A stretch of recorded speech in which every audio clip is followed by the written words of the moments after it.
God clearly showed me that I did not need to depend solely on the church to take care of my own. This is Blair Durham with Black Wall Street Today, your media hub for all things Black entrepreneurship, politics, news, and events in Hampton Roads and beyond. When I say black, y'all say Wall Street. Black Wall Street. Black Wall Street. When I say black, y'all say Wall Street. Black.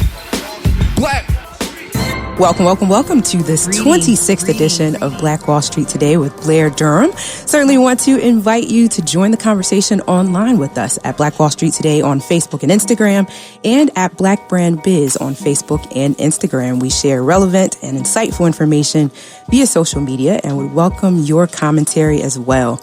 We have had a power-packed March thus far. I'm celebrating the month of my birth, and today's show is certainly no exception. I'm so excited to interview two of the greatest minds in theology for a conversation on the business of the Black church.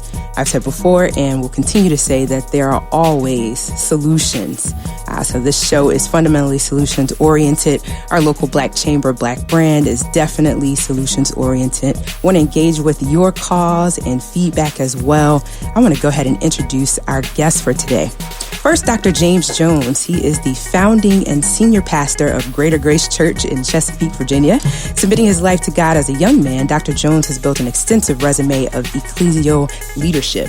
His educational history and experience is the foundation of his unique approach to ministry and has resulted in the transformation of many lives. Dr. Jones is dedicated to reaching the unchurched and has made a commitment to lead change through his practical teaching of God's Word. Dr. Jones is also a published author of 2 dynamic books and has been blessed with the opportunity to preach and teach in some of the most recognized pulpits in our nation. I'd be remiss if I didn't mention that Dr. Jones is also an adjunct professor of theology here at Hampton University as well. Awesome. Welcome. And our second guest is none other than Pastor Siobhan Sellers. She is a business visionary, author, psalmist, and entrepreneurial trailblazer. She is the founder of Siobhan Sellers Ministries with a mission to ignite a renewed passion for God in the hearts of men and women everywhere. Her commitment to helping others is evident through her lifestyle of service. Among her community building and humanitarian efforts, Pastor Sellers is the founder of the Prize Foundation, an organization supporting communities in different areas such as the Restoration Initiative, which focuses on human trafficking, Little Princess, which focuses on developing girls, and Empowering Moments, which focuses on developing the total woman. Her desire is to teach life skills, job readiness, and ultimately spiritual awareness, and to assist in the holistic recovery of those who've been hurt and abused. Oh my goodness. So excited. Welcome. Thank you both for being here. Again, our phone lines are open. I think we might actually have our first caller. We're open for your questions at 757-727-5711. Again, it's 757-727-5711. Let's cut right to the chase. Okay. I have to ask you all, what are your theological understandings of justice as it pertains to our community? Well, I think for me, it's justice has been the foundation of what our theology was built and based on. Liberation theology emerged from us being oppressed and us being mistreated as a people. And as a result of that, we found the need to draw closer to God, and not only draw closer to God, but make an impact into the community. Well said. What about you, Siobhan? I don't know so much from a theological background, but from a personal standpoint. Sure. Just following the heart of Jesus Christ and how he was fair. He treated everyone equal. He did not discriminate. He did not, have one group where he chose over another. And I just believe that same model is the model that we're supposed to follow, that we're supposed to walk in, that we're supposed to demonstrate. And I believe if we, as men and women of God, if we begin to demonstrate that model, we will see things change in our communities for the better. Absolutely. Amen. For sure.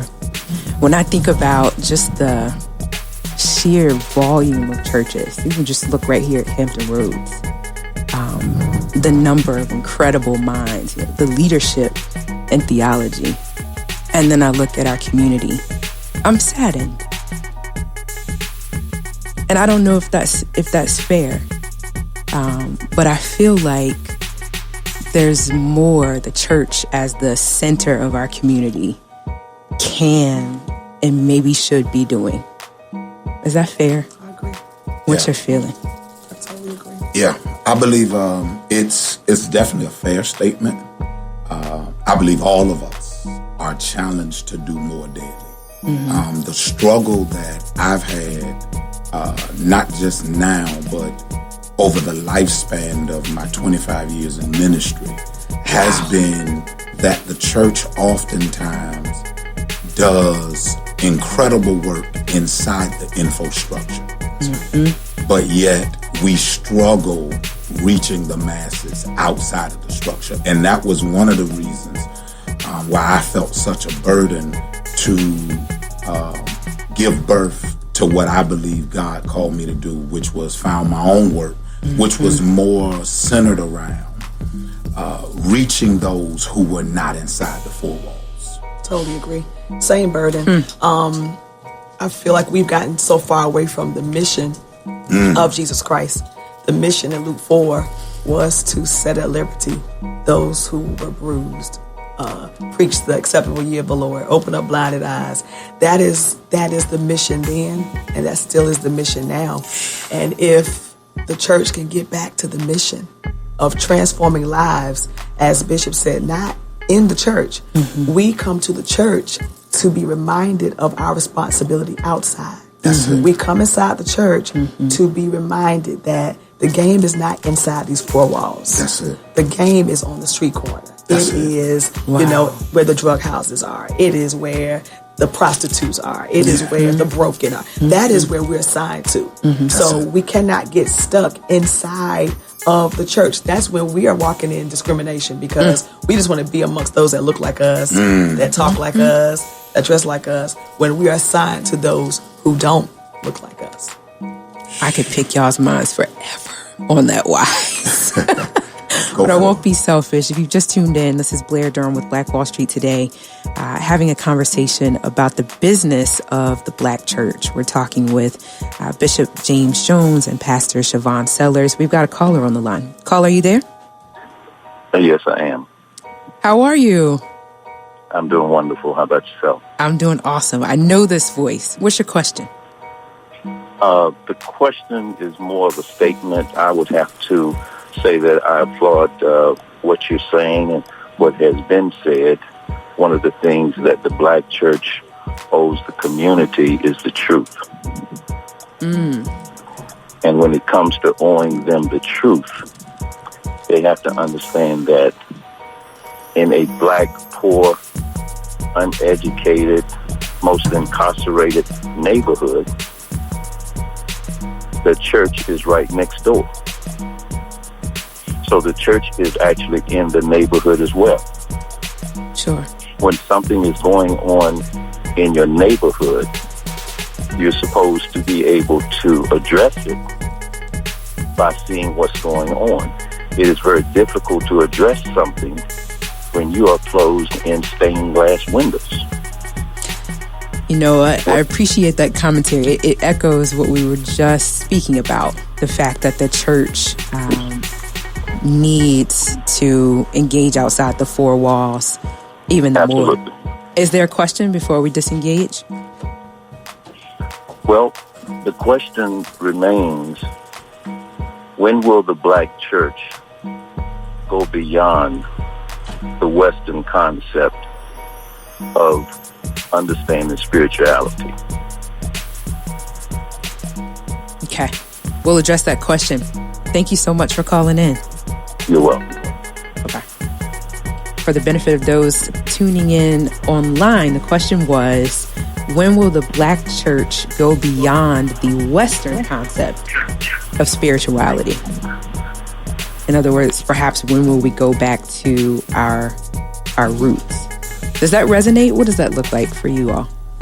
Well, I believe that we have done that historically, because the Black church has been the epicenter, if you will, of the Black community. Much of what we've evolved to become has been a direct result of the foundation in which the Black church was. I think the challenge has been, as culturally we've evolved, I'm not sure that the church has done holistically all we could to evolve with the changes of the time. Because now, with the benefit of technology and social media, now we're faced with actually reaching a generation of people who are developing the mindset, I don't have to go into the building in order to worship. Yeah. You know, I can watch my favorite pastor online. All of them all at once. And, right. And for us, we believe that coming to worship is where you get the instruction. Right. It's almost as if we're on a team and the building becomes where we huddle. We get the play that we're going to call. And then after the play is called, Go play the game. then we go play the game. That's right. But it's hard for us as coaches to actually have everybody on the same page. And the brother was kind of talking about, when will we go beyond the westernization of what spirituality is? I believe this is the season to do that. It is. We're pregnant with opportunities to do it. I totally agree. But many of us are chasing other platforms. Ooh, Say that. that's good. Totally agree. You ready to pick up there? Oh yeah, we got the right too. Talk to us. I didn't even tell y'all either. No, you didn't. It is prime time for the church. And if there was ever a time for the church to be the church, for us to really show our relevance of why we are really needed, is now. Why do you say that? Look at what's going on in the world. That's it. Look at what's happening in politics. Look at what's going on in the educational system. Look That's at what's it. going on in the areas of entertainment. Look at what's going on. We're in what the Bible says, perilous times. Yeah. And so the church is the answer. And you can't find the answers unless you go to the place where God has promised to meet us. For those that are comfortable with, I'm just going to get it at home. No, you got to come to the place where He is to get the instruction, to be in the atmosphere amongst other believers, so that when you're weak, you gain strength from your other brothers and sisters in Christ. You know, forsake not the assembly. The strength comes from unity, from us being on one accord. But the church now, this is our hour. This is our finest hour. Absolutely. For us to rise up and be who we've been called to be from the beginning. And that is to be the changers, the ones that turn the world right side up for the glory of God. The world is upside down. It's messed up. So we're called to turn it right side up for His glory. Without question. So, and we got to be relevant, Yeah. which goes to us being so stuck in the past. We can't be antiquated and make a difference now. So you have to be privy to what's going on right now. That's it. Yeah. The word doesn't change, no, That's it. but our methods have to. I'm curious about that. What is that going to look like? What is that shift going to look like? I mean, I've seen everything from, pastors that have gotten rid of the traditional stage model. So, now everyone sits on the floor, just smaller changes to make things, to kind of push that evolution. I'm feeling like there's a call for even more, though. I think that is more change as far as structure and how it looks. There needs to be a change in the burden for God. We're doing all the, the outside things. We're changing how the church looks. We got the lights. Yeah. We have the stage. We have the social media. We have all of that. So we're keeping up with the times as far as technology and what looks appealing to the eye, but what's appealing to the heart. We're attacking the minds, but what about getting to the heart of man? We got to get back to that. So the shift now is God raising up men and women of God that reach the heart of man, where results take place. That is what's happening. Lives are being changed for real. Yeah. We're not talking about just the change that comes from, yard work and paint and changing chairs. And no, not structural change. We're talking about when people change from the inside, building people. Oh, no, I agree wholeheartedly. Yeah, so, I'm just thinking about what does it look like to reach this generation? You got to reach them here. Yeah. They've seen everything. They're impressed.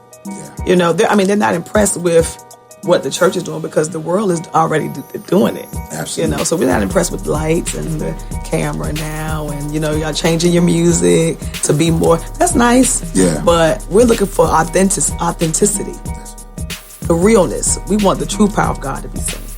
That's it. That's rich.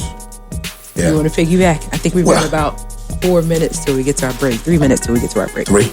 Well, I'll just kind of say this. A friend of mine, Pastor H. Patrick Kaysen, said something a few weeks ago when he was with us, that he's tired of feeling like the drug pusher, where people show up to the worship place and get their high.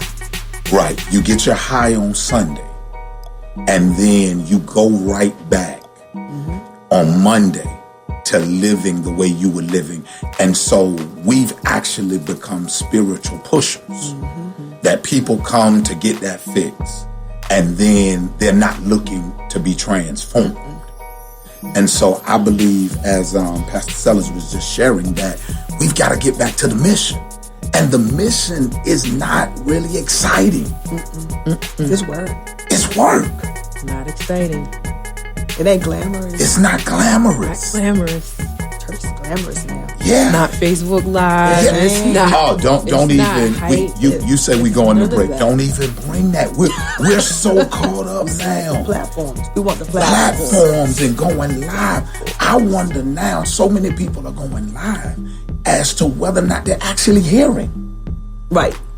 Because we're so busy holding phones to make sure that the folk who are not there get it. Right.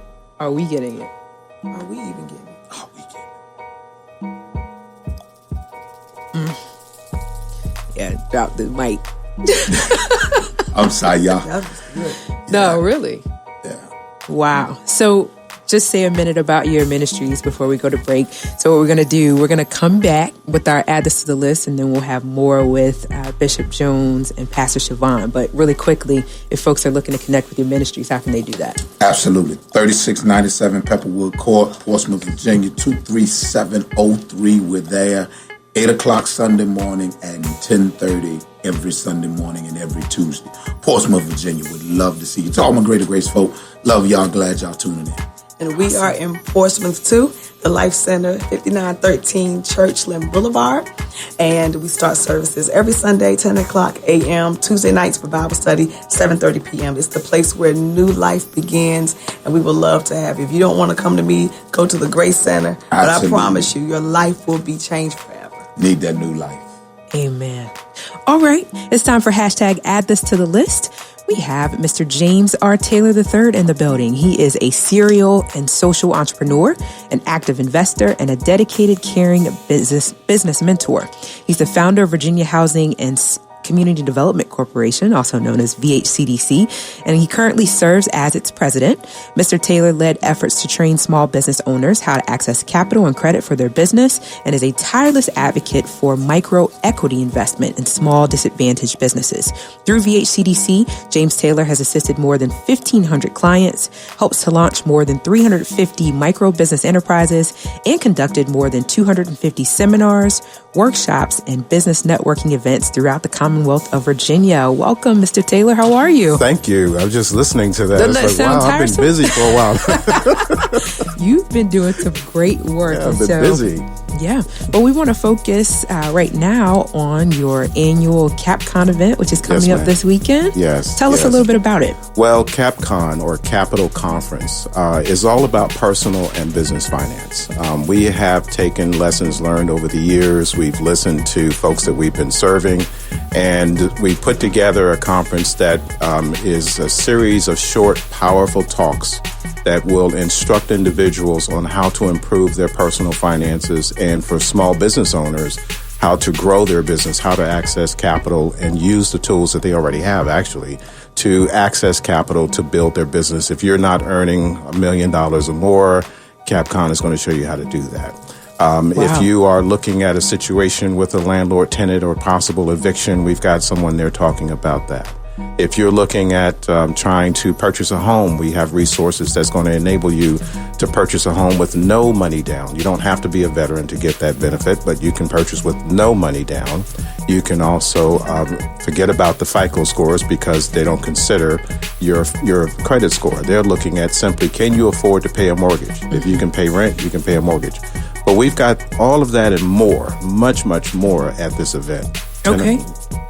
Go ahead. I'm sorry. I was going to say from 10 o'clock to 2 o'clock at Booker T. Washington High School. The website is capcon.org, and your listeners and viewers, I understand we're on Facebook, so you can actually go to the website, capcon.org, and look at Cap Talks, which will give you a list of all the presentations that are occurring. You don't have to change rooms and go from one workshop to another. The presenters are going to come on stage, speak for 12 minutes, give you the facts, things that you can do right now to improve your personal finances or your business finances. And when you leave that conference, you can actually put all of these recommendations and tools to work. Wonderful. We review those details once more. 10 a.m. to 2 p.m. this coming Saturday at Booker T. Washington High School in Norfolk.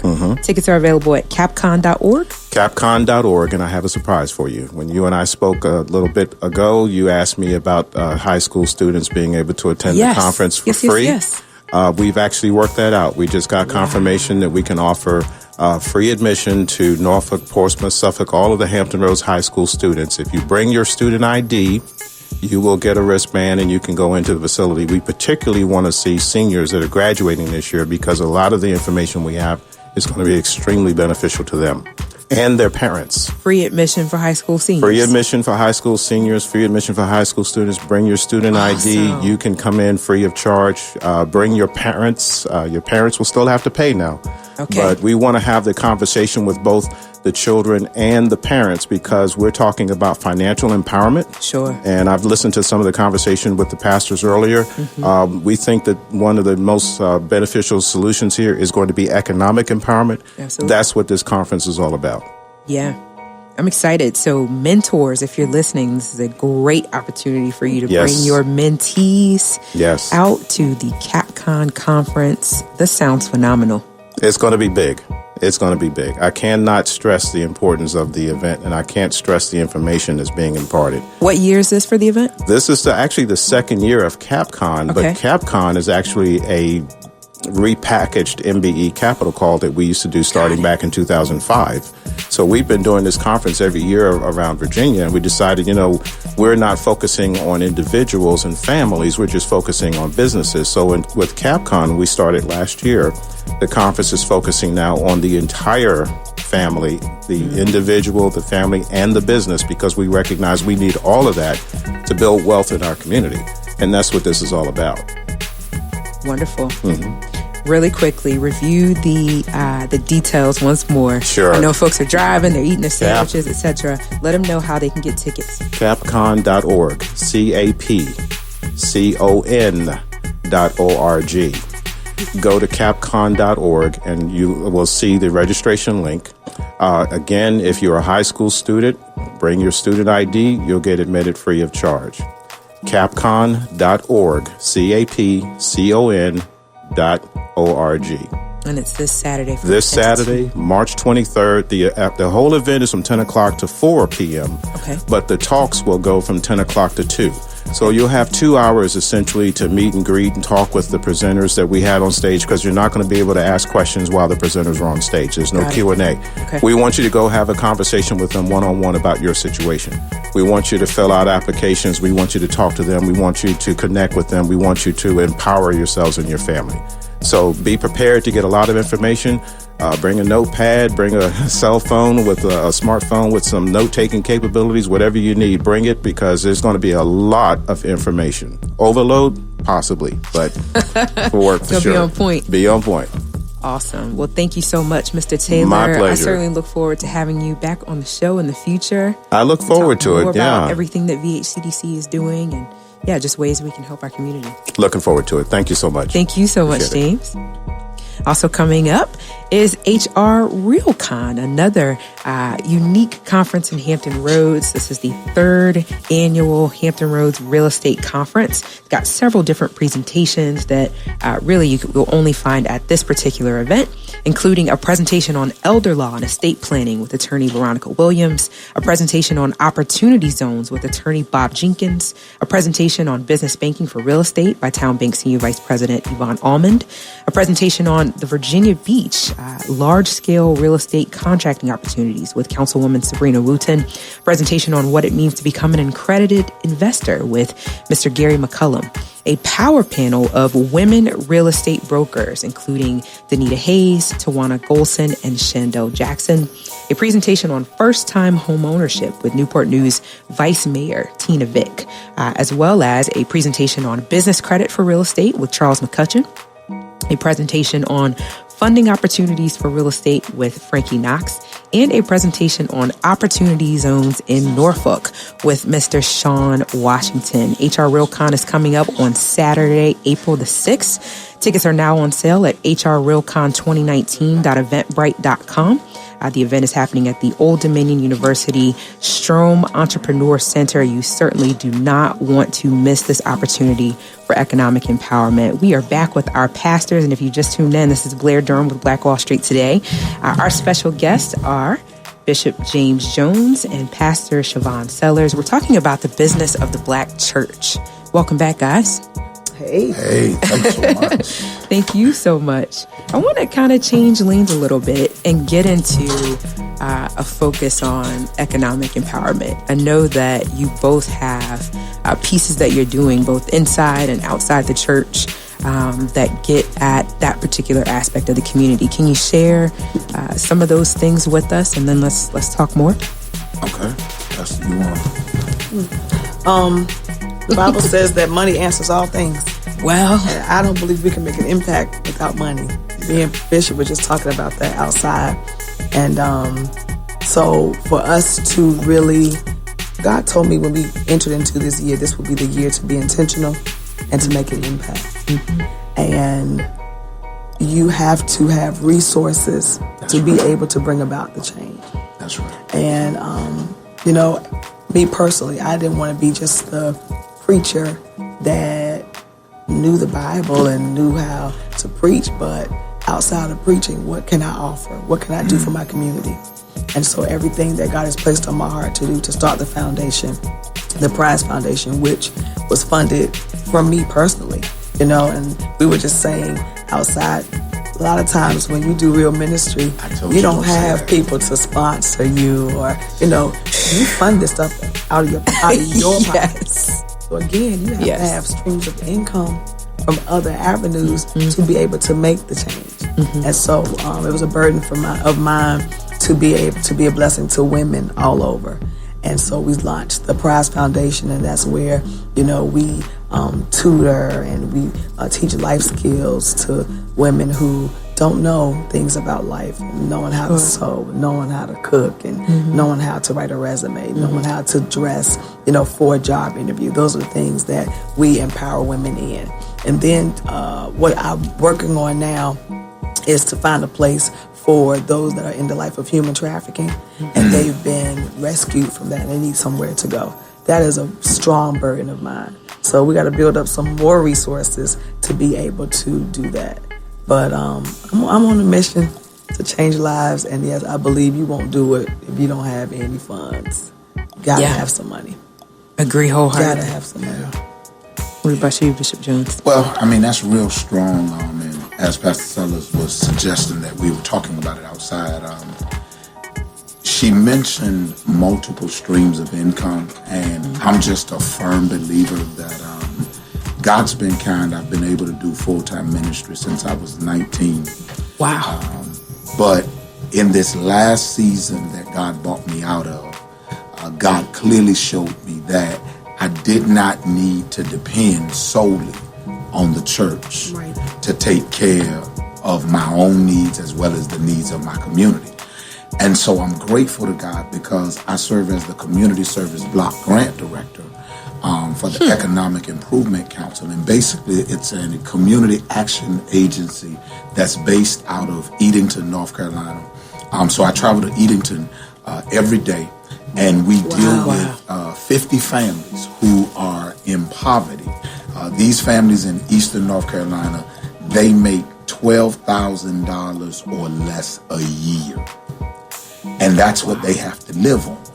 And so our responsibility, as Pastor Sellers was suggesting, is to teach them life skills.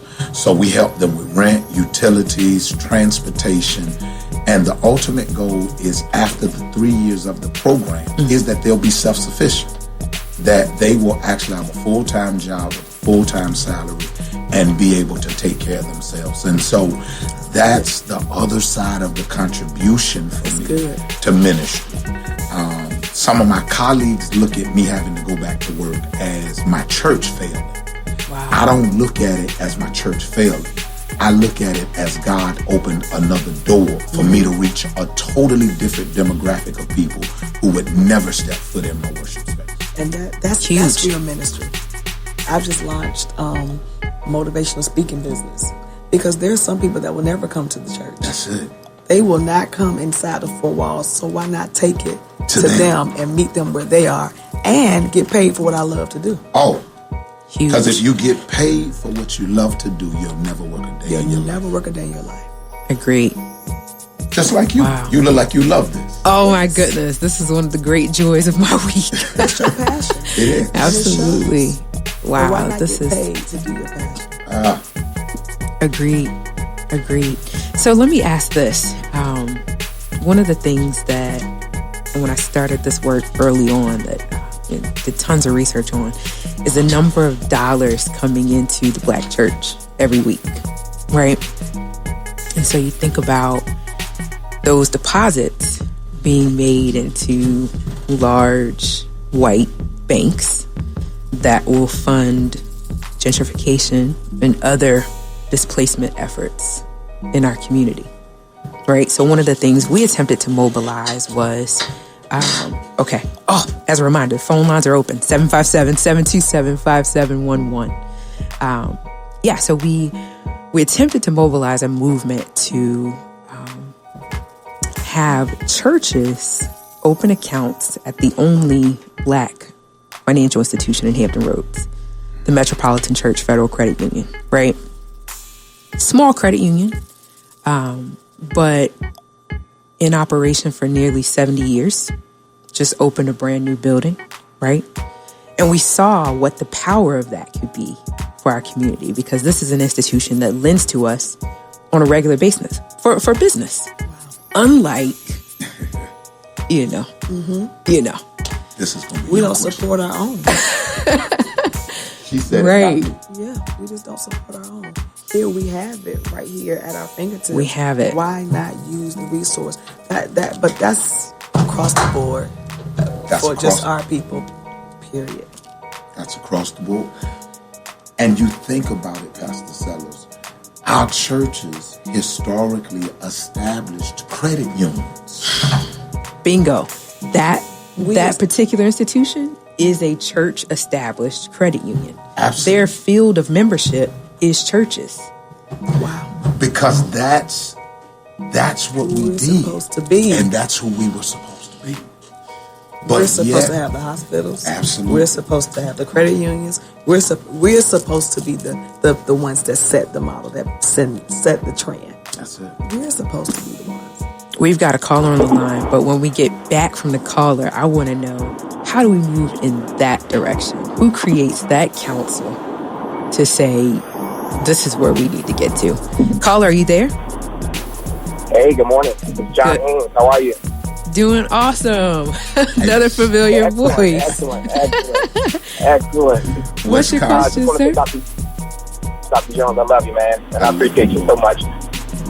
My question is, I don't believe that the church can do it all alone. Whatever it is, whatever we're calling the church to do, we can't do it all alone. We can't put all the burden on the church. What is the worshiper's responsibility? What is the member's responsibility? What is the responsibility of people who are seeking God and seeking more of God in combination with the church? What's the responsibility on our side to assist with our destination? That's good, sir. Thank you so much. I'm gonna repeat the question for the benefit of those that were listening via Facebook Live. The question was, actually the statement was, the church can't do it alone. In other words, the leadership of the church, it felt like, can't bear the total weight of that burden. How do worshipers, how do members participate? What is their responsibility toward this work, this movement? I believe we all share a burden and a responsibility to the work. The struggle, John Haynes, I believe that we wrestle with this culture and this generation of church is accountability. People don't want to be held accountable. The vast majority of us want the freedom to be able to come when we come, go when we go, and leave the church either in the pastor, the bishop, the elder's hands, or the leader's hands. But the beauty of the historical church was they did so much more with so much less because everybody felt a responsibility. Right. If the old mother in the church didn't have money, the old mother would find ways to raise money. If it was have a bake sale, they found ways that everybody took ownership. But we're living in such an age now where we don't trust each other. You brought up initially about what would it take.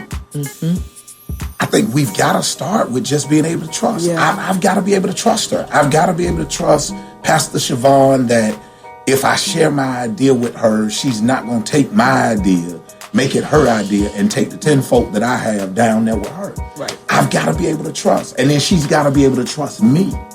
So integrity. And then accountability. Trust, and then accountability. I agree. I agree, Bishop. The Bible says that they had all things common. If everyone had the same passion, the same purpose, the same mission, we're on one accord, then it's not about you doing it or, you doing it. It's us. That's it. We're all on the same team. And because I'm the eye and you're the arm, and I can't tell the arm we have no need of you because we're all members together, then we all play our part. So it's going back to taking the responsibility to say that I have a part. I got to, as the worship leader, it's my responsibility to set the atmosphere for the presence of God to be able to come in here and bless the people of God. As the usher, it's my responsibility to be at this door to make sure when people walk in, they feel welcome. As the evangelist, it's my responsibility to get out there and win souls. As the pastor, it's my responsibility to preach. Everybody has their responsibility. Everybody has their weight. And we all got to be willing to carry our weight and then bring it together for the common goal, and that is to push the mission of Jesus Christ. Push the mission of Jesus Christ. Everything you said was profound. One thing that stuck out for me, though, you said you used the word common. All things common. All things common, right? So one of the things I contend is that we don't really have community. Because that word common is there. Yes. We might have neighborhoods Yeah. But we don't have a sense of common We don't have a unity. togetherness. We don't have that. That's where the enemy uses us. And that's Yes. where the enemy uses Because we're we can not be unified. very easily divided. That's Oh, it. yeah. We're not I'll unified. take your idea and your folks, That's and it. There is It- power. because now I have a it- platform, and That's it. Yeah. And you know what God has been dealing with me on has been the fact that they're not even my fault. I don't even refer to them anymore my people. as my people. They're God's. They're God's people. That's right. And the sooner I think more of us get that. to that place, Yes. get back there. Yes. I mean, you think about it, you know, with how you grew up, you know, in 2nd Calvary and other places, you saw churches come together regularly. regularly. The usher service, the Regularly. usher anniversary, all Everybody the churches would come. They would come together. Who does that? Now we look at community as if it's a burden. And so the world sees that. The world says, if y'all ain't together, I don't want no parts of it. I don't want no part. Y'all come out of obligation, not out of love. That's it. Y'all are doing this out of routine. It's not genuine. I'm ignoring the producer's hand. Oh, What was it? Okay, we got 2 minutes. Someone asked the question, what's the name of the bank you mentioned? The name of the bank is the Metropolitan Church Federal Credit Union. Metropolitan Church Federal Credit Union. It is there on Tyne Street, downtown Suffolk. We all have accounts there. Black brand banks there. They don't have all the services yet. It doesn't matter. They're going to get there. It's ours. It's ours. So I do, with 1 minute left before we go to break, when we come back, I do want to consider, maybe wrestle with that question a bit more of starting with the folks that we do have the trusting relationships with. How do we build something substantive enough that it would amount to a credit union? How do we get there?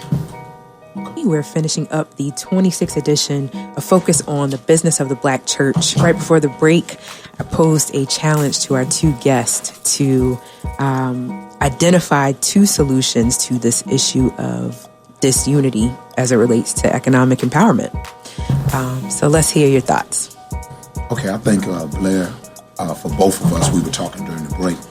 The first key is us coming together as leaders. Because in order for the people to come behind us and back us economically or spiritually, they've got to see leadership from the top. Sure. And then the second key is, even if the leaders can't come together, there are people that are listening today that have resources. That's right. And you don't have to wait until the bishop or the prophet or the apostle calls the community together. If we could get some grassroots minds to say, look, a team of us, let's get together, put our resources together in order to impact and influence change. So I think the first key is going to be, it needs to start with the leadership. Start with the leadership. And Okay. then number 2 is we need more grassroots individuals who have resources and networking capabilities. Sure. To develop small coalitions. If we start small, we'll see immediate and we'll see great change. And I agree Said with a lot. everything Bishop said. But you have more you want to say. Absolutely. I think I'll be just repeating. If we can just come together as one.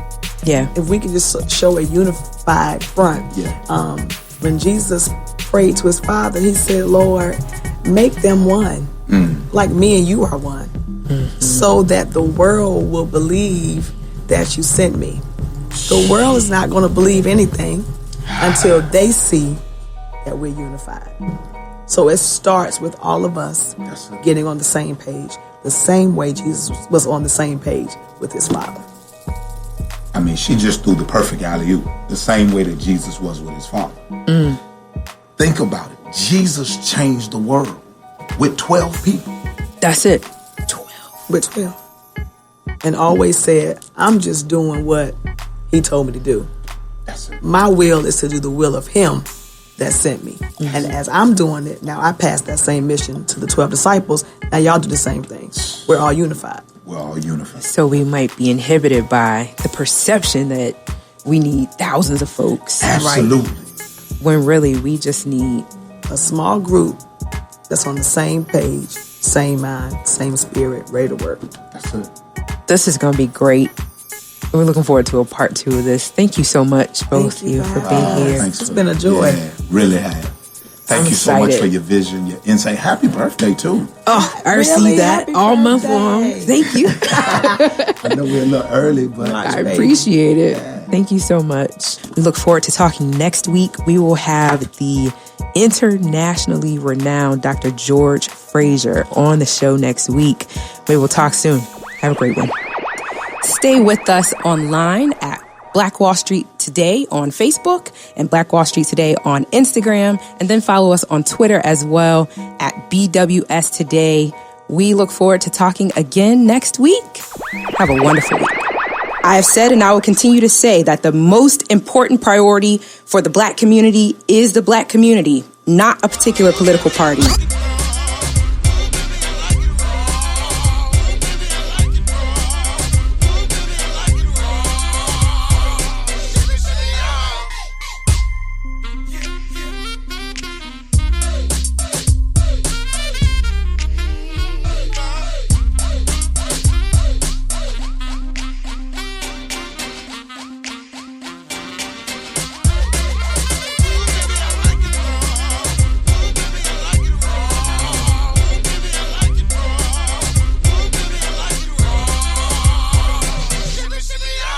Phenomenal.